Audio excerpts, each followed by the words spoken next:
bandiraɓe sehlaɓe musidɓe tedduɓe e yeeɓiyankoɓe ayawo Piindi TV e ayawo Daka Média on calminama salminago ndede salminago teddugal ɗeɗo nata ɗe jiiya toon ko nate golle gollaɗe wona ɗe tan won gadiɗe ɗeɗo won jogoɗe sakkitade so Allahu lamɗo jaaɓi holmo golli ɗeɗo golle ko gandaɗo e nder leydi ndi jiɗaɗo e caggal leydi ndi mo ɓaleɓe cohli mo woɗeɓe jiɗi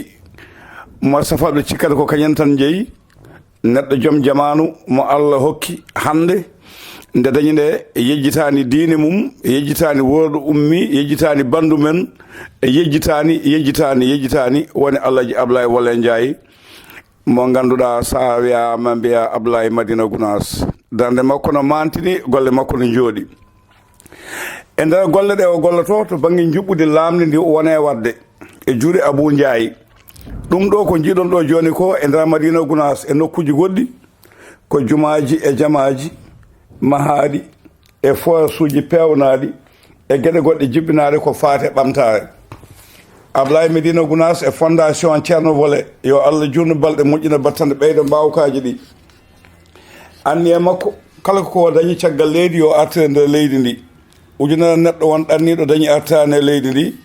kanko kala ko dañi waɗi ko artirde e leydi ndi ko ɗum saabiɗen ñaganoma Allah towɗo lamɗo o baɗo ko wela eno welda eɗo wela yo jagganomo ha golle ɗe ɓeydo yawde yeeso ñaganade dendi Ablaye Wolle Ndiaye ko ñaganade hoore mum hande o so tawi a tacci guila o ha jaaha Fimbo jaaha hande ɗon ɗo ɓoggel fadowa ɗo jettoɗa ɗo wiyeteɗo Numa Laaci Mayel kala suka hande dawowo wiya ko yomi daw ngol Ablaye Wolle Ndiaye dawnogol yomi daw ngol Ablaye Madina Gounass dawnogol wona ɗon tan hay Madina Gounass ndewno o dayi ko laamgol o dayi ko pewgol o dayi ko moƴƴol Allah hokkimo o golli o waddani hen cakan o ala fijirde o ala kecce o naata e gueɗe janane ko golle makko tan haaji makko o toppiti Allah hokkimo ko ummade noon no kewmi wiide guila e Kenel Kawunda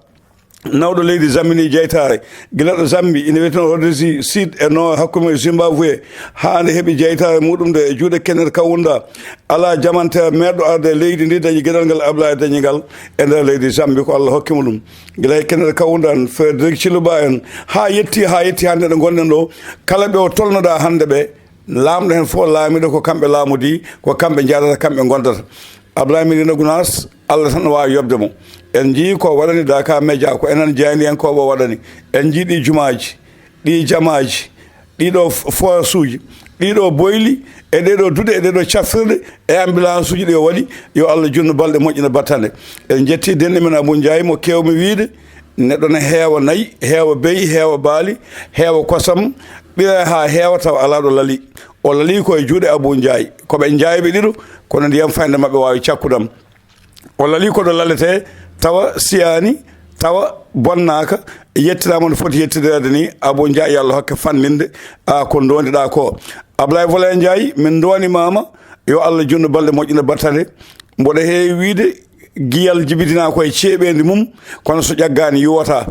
Ndiaye nde ƴaggunoɗa nde a yuwi arno fo seede muɗum mboɗo heewi wiide kala ngaari jibinade nani inde bamum huuni wiyama ngaari kono wonde kala haldita damba kirtoji no ardo jofoji komo Allah wela hokkata Allah hokkima wonde ngaari e jamanu ma yo Allah hokke fandinde so gayi mbiyama poti koye inde wonɗo ngaari yoɓa million ngaji tati e temedere ɗo Daara Jolof ɗo jomum wi yeyani won gadduɗo ngaari ene yilo ujunaji jeeɗiɗi wadde ko inde ɗe poti kono martabaji ɗi potani Ablaye Wolle Ndiaye yo Allah junno balɗe moƴƴina battane Allah jaama